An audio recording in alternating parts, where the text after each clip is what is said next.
The great Tamil Nadu political drama ಇನ್ನೂ ಕೂಡ continue ಆಗ್ತಾ ಇದೆ. ಟಿವಿಕೆ ಪಕ್ಷ ಎಲ್ಲಾ ರೀತಿಯಾದಂತಹ ಶತ ಪ್ರಯತ್ನವನ್ನ ಮಾಡ್ತಾ ಇದೆ ಸರ್ಕಾರವನ್ನ ರಚನೆ ಮಾಡಲಿಕ್ಕೆ.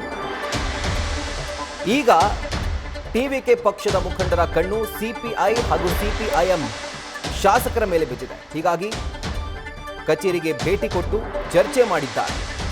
ಎರಡೂ ಪಕ್ಷದ ನಾಯಕರ ಜೊತೆಗೆ ನಿರ್ಮಲ್ ಕುಮಾರ್ ಚರ್ಚೆ ಮಾಡಿದ್ದಾರೆ.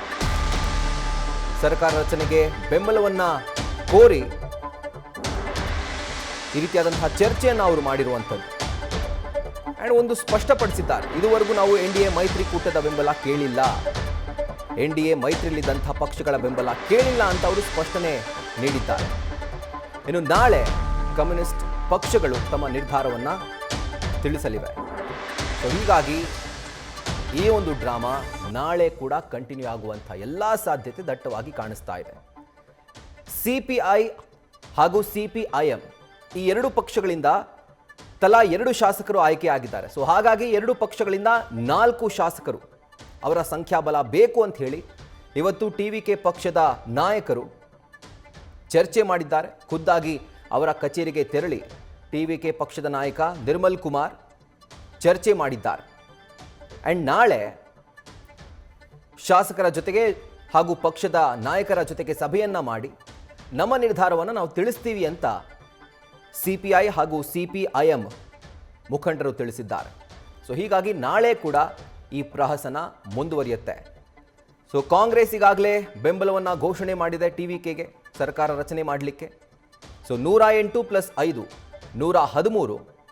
ಇನ್ನು ಕಮ್ಯುನಿಸ್ಟ್ ಪಕ್ಷಗಳು ತಲಾ 2 ಶಾಸಕರನ್ನ ಗೆದ್ದಿದ್ದಾವೆ, ಸಿಪಿಐ ಹಾಗೂ ಸಿಪಿಐಎಂ. ಸೊ ಅಲ್ಲಿ 4 ಆಯಿತು ಅಂತಾದರೆ ಆಗ 117ಕ್ಕೆ ಬಂದು ನಿಂತ್ಕೊಳ್ಳುತ್ತೆ. ಇದಾದ ಮೇಲೆ ಮತ್ತೊಮ್ಮೆ ಪ್ರೇಮಲತಾ ವಿಜಯಕಾಂತ್ ಅವರು ಕೂಡ ಬೆಂಬಲ ಕೊಡ್ತೀನಿ ಅಂತ ಹೇಳಿದ್ದಾರೆ. ಸೊ ಅಲ್ಲಿಗೆ 118 ಈ ಮ್ಯಾಜಿಕ್ ನಂಬರ್ ಏನಿದೆ ಅದನ್ನು ಆರಾಮಾಗಿ ವಿಜಯ್ ಅವರ ಟಿವಿಕೆ ಪಕ್ಷ ಅವರ ನೇತೃತ್ವದ ಒಂದು ಸರ್ಕಾರ ರಚನೆ ಆಗಲಿಕ್ಕೆ ಯಾವುದೇ ಥರದ ತೊಂದರೆ ಇರೋದಿಲ್ಲ. ಬಟ್ ನಿನ್ನೆ ಸಿಪಿಐ ಹಾಗೂ ಸಿಪಿಐಎಂ ಮುಖಂಡರು ಮಾಜಿ ಸಿಎಂ ಸ್ಟಾಲಿನ್ ಅವರನ್ನ ಭೇಟಿ ಮಾಡಿದರು. ಸೊ ಎಲ್ಲ ಒಂದು ಕಡೆ ಏನು ದೊಡ್ಡ ಚರ್ಚೆ ಆಗ್ತಾ ಇತ್ತು, ಬದ್ಧವೈರಿಗಳಾದಂಥ ಡಿಎಂಕೆ ಹಾಗೂ ಎಐಎಡಿಎಂಕೆ ಈಗ ಮೈತ್ರಿಯಾಗಿ ಸರ್ಕಾರ ರಚನೆ ಮಾಡ್ತಾವೆ ಅಂತ ಹೇಳಿ ಆ ವಿಷಯಕ್ಕೆ ಸಂಬಂಧಪಟ್ಟಂತೆ ಇವರ ಮೀಟಿಂಗ್ ತಳಕು ಹಾಕೊಂಡಿತ್ತು. ಇದಕ್ಕೋಸ್ಕರ ಸಿಪಿಐಎಂ ನಾಯಕರು ಮೀಟ್ ಮಾಡಿದ್ದಾರೆ ಅಂತ ಹೇಳಿ. ಬಟ್ ಅದಕ್ಕೆ ಯಾವುದೇ ಥರದ ಕ್ಲಾರಿಟಿ ಅಂತೂ ಸಿಕ್ಕಿಲ್ಲ. ಬಟ್ ಈಗ ಸದ್ಯಕ್ಕೆ ಟಿವಿಕೆ ಪಕ್ಷದ ನಾಯಕರು ಸಿಪಿಐ ಹಾಗೂ ಸಿಪಿಐಎಂ ನಾಯಕರ ಜೊತೆಗೆ ಚರ್ಚೆ ಮಾಡಿದ್ದಾರೆ.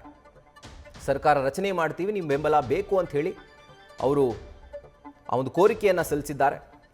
ಸೊ ಇದರ ಕುರಿತಾಗಿ ಡೀಟೇಲ್ಸನ್ನು ಕೊಡ್ತಾರೆ ನಮ್ಮ ಪ್ರತಿನಿಧಿ ವಿದ್ಯಶ್ರೀ. ಈಗ ಫೋನ್ ಮುಖಾಂತರ ಜಾಯಿನ್ ಆಗಿದ್ದಾರೆ. Vidyashree, the great Tamil Nadu political drama ಇನ್ನೂ ಕೂಡ ಕಂಟಿನ್ಯೂ ಆಗ್ತಾ ಇದೆ. ಸೊ ಈಗ ಸಿಪಿಐ ಹಾಗೂ ಸಿಪಿಐಎಂ ನಾಯಕರ ನಡೆ ಮೇಲೆ ಈಗ ಇಡೀ ತಮಿಳುನಾಡಿನ ಚಿತ್ತ ನೆಟ್ಟಿರುವಂಥದ್ದು.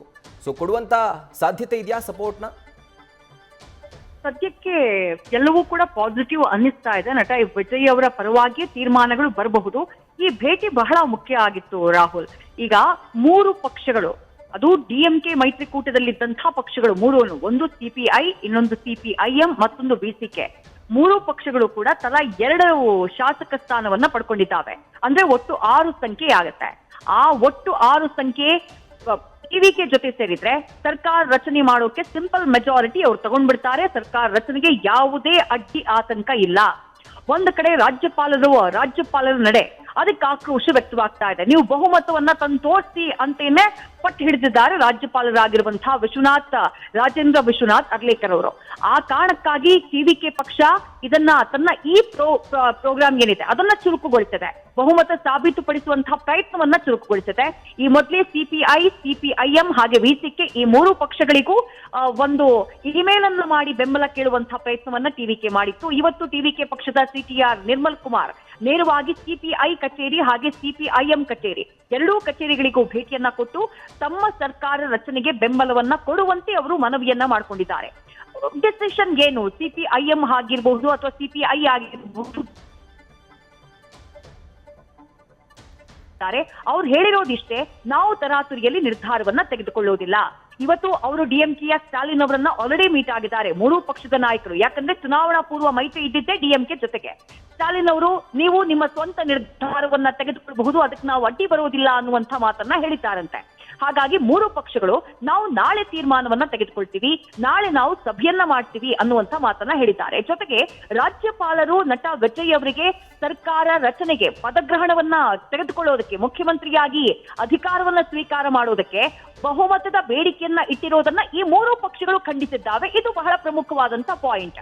ರಾಜ್ಯಪಾಲರ ನಡೆಯನ್ನ ಈ ಮೂರು ಪಕ್ಷಗಳು ಖಂಡಿಸಿರೋದ್ರಿಂದ ನಾಳೆ ನಾವು ನಿರ್ಧಾರವನ್ನ ತೆಗೆದುಕೊಳ್ತೀವಿ ಅನ್ನುವಂಥ ಮಾತನ್ನ ಹೇಳಿರೋದ್ರಿಂದ ಎಲ್ಲೋ ಒಂದ್ ಕಡೆ ನಾಳೆ ಈ ಮೂರು ಪಕ್ಷಗಳು ನಟ ವಿಜಯ್ ಅವರಿಗೆ ತಮ್ಮ ಬೆಂಬಲವನ್ನ ಘೋಷಣೆ ಮಾಡಬಹುದು ಅನ್ನುವಂಥ ಒಂದು ಮುನ್ಸೂಚನೆ, ಒಂದು ಸುಳಿವು ಕಾಣಿಸ್ತಾ ಇದೆ. ಇಲ್ಲಿ ಇನ್ನೊಂದು ಪ್ರಮುಖವಾದಂತಹ ಒಂದು ವಿಷಯವನ್ನ ಗಮನಿಸಬೇಕು. ನಿರ್ಮಲ್ ಕುಮಾರ್ ಅವರು ಸಿಪಿಐ ಹಾಗೆ ಸಿಪಿಎಂ ಕಚೇರಿಗಳಿಗೆ ಭೇಟಿಯನ್ನ ಕೊಟ್ಟಂತಹ ನಂತರದಲ್ಲಿ ಮಾತನಾಡುವಂತಹ ಸಂದರ್ಭದಲ್ಲಿ ಒಂದನ್ನ ಅವರು ಕ್ಲಿಯರ್ ಮಾಡ್ತಾರೆ. ನಾವು ಇದುವರೆಗೆ ಬೆಂಬಲವನ್ನ ಕೇಳಿರೋದು ಡಿಎಂಕೆ ಪಕ್ಷದ ಜೊತೆಗಿದ್ದಂತಹ ಮೈತ್ರಿಕೂಟದಲ್ಲಿದ್ದಂತಹ ಪಕ್ಷಗಳ ಜೊತೆ ಮಾತ್ರ. ನಾವು ಎನ್ಡಿಎ ಮೈತ್ರಿಕೂಟದಲ್ಲಿದ್ದಂತಹ ಪಕ್ಷಗಳ ಜೊತೆಗೆ ನಾವು ಅವರ ಹತ್ರ ರಿಕ್ವೆಸ್ಟ್ ಮಾಡಿಲ್ಲ, ನಮಗೆ ಸರ್ಕಾರ ರಚನೆಗೆ ಬೆಂಬಲ ಕೊಡಿ ಅಂತ ಹೇಳಿ ರಿಕ್ವೆಸ್ಟ್ ಮಾಡಿಲ್ಲ ಅನ್ನೋದನ್ನ ಬಹಳ ಕ್ಲಿಯರ್ ಆಗಿ ಹೇಳಿದ್ದಾರೆ ನಿರ್ಮಲ್ ಕುಮಾರ್. ಯಾಕಿದು ಇಂಪಾರ್ಟೆಂಟ್ ಆಗುತ್ತೆ ಅಂತಂದ್ರೆ, ಪಿಎಂಕೆ ಪಕ್ಷ ಇದೆ, ಪಟ್ಟಾಯಿ ಮಕ್ಕಳ ಕಚ್ಚಿ ಪಕ್ಷ, ಅದು ಎಐಎಡಿಎಂಕೆ ಜೊತೆಗಿನ ಮೈತ್ರಿಯಲ್ಲಿ ಇದ್ದಂತಹ ಪಕ್ಷ, ಅಂದ್ರೆ ಎನ್ಡಿಎ ಮೈತ್ರಿಕೂಟದಲ್ಲಿ ಇದ್ದಂತಹ ಪಕ್ಷ. ಆ ಪಕ್ಷದ 4 ಜನ ಅಭ್ಯರ್ಥಿಗಳು ಗೆದ್ದಿದ್ದಾರೆ, 4 ಜನರ ಶಾಸಕ ಬಲ ಇದೆ. ಈಗ ಪಿಎಂಕೆ ಪಕ್ಷವನ್ನ ಜೊತೆಗೆ ಸೇರಿಸಿಕೊಂಡ್ರೆ ವಿಸಿಕೆ, ಸಿಪಿಐ, ಸಿಪಿಐಎಂ ಬರೋದಿಲ್ವೇನೋ ಅನ್ನುವಂತ ಕಾರಣಕ್ಕಾಗಿ ಕಂಪ್ಲೀಟ್ ಎನ್ಡಿಎ ಮೈತ್ರಿಕೂಟವನ್ನ ನಟ ವಿಜಯ್ ಅವರು ದೂರ ಇಟ್ಟು ಈ ಇಂಡಿಯಾ ಮೈತ್ರಿಕೂಟ ಅಥವಾ ಡಿಎಂಕೆ ಮೈತ್ರಿಕೂಟದಲ್ಲಿದ್ದಂತಹ ಪಕ್ಷಗಳ ಜೊತೆಗೆ ಮಾತುಕತೆಯನ್ನ ನಡೆಸಿದ್ದಾರೆ. ಬಹುತೇಕ ನಾಳೆ ಒಂದು ತೀರ್ಮಾನಕ್ಕೆ ಬರುವಂತಹ ಸಾಧ್ಯತೆ ಇದೆ. ಪಾಸಿಟಿವ್ ಆಗಿ ಬರಬಹುದು ಅನ್ನೋದು ಸದ್ಯಕ್ಕಿರುವಂತಹ ಚರ್ಚೆ. ಮತ್ತೊಂದ್ ಕಡೆ ರಾಜ್ಯಪಾಲ ರಾಜೇಂದ್ರ ಅರ್ಲೇಕರ್ ಅವರ ನಡೆಗೆ ತೀವ್ರ ಆಕ್ರೋಶ ವ್ಯಕ್ತವಾಗ್ತಾ ಇದೆ. ಅವರ ವಿರುದ್ಧ ಕಾಂಗ್ರೆಸ್ ಪ್ರತಿಭಟನೆಯ ಘೋಷಣೆಯನ್ನ ಮಾಡಿದೆ. ನಾಳೆ ಬೆಳಗ್ಗೆ ನಾವು ತಮಿಳುನಾಡಿನಾದ್ಯಂತ ನಾವು ಪ್ರತಿಭಟನೆಯನ್ನ ಮಾಡ್ತೀವಿ ಅಂತ ಹೇಳಿ ಕಾಂಗ್ರೆಸ್ ಹೇಳ್ತಾ ಇದೆ. ಇವೆಲ್ಲವೂ ಕೂಡ ಸದ್ಯಕ್ಕಾಗ್ತಾ ಇರುವಂತಹ ರಾಜಕೀಯ ಬೆಳವಣಿಗೆಗಳು ರಾಹುಲ್. ಬಟ್ ಪೂರಕವಾಗಿ ಅನ್ನಿಸ್ತಾ ಇದೆ ನಟ ವಿಜಯ್ ಅವರಿಗೆ ನಾಳೆ ಸರ್ಕಾರ ರಚನೆಗೆ ಸಂಬಂಧಪಟ್ಟ ಹಾಗೆ ಆ ನಂಬರ್ ಲಭ್ಯವಾಗುವಂತಹ ಎಲ್ಲಾ ಸಾಧ್ಯತೆ ಕಾಣಿಸ್ತಾ ಇದೆ. ರೈಟ್ ವಿದ್ಯಾಶ್ರೀ, ಥ್ಯಾಂಕ್ ಯು ಡೀಟೇಲ್ಸ್ಗೆ. ನ್ಯೂಸ್ ಫಸ್ಟ್ ನಿರ್ಭೀತಿಯಿಂದ ನಿಮ್ಮ ಪರವಾಗಿ.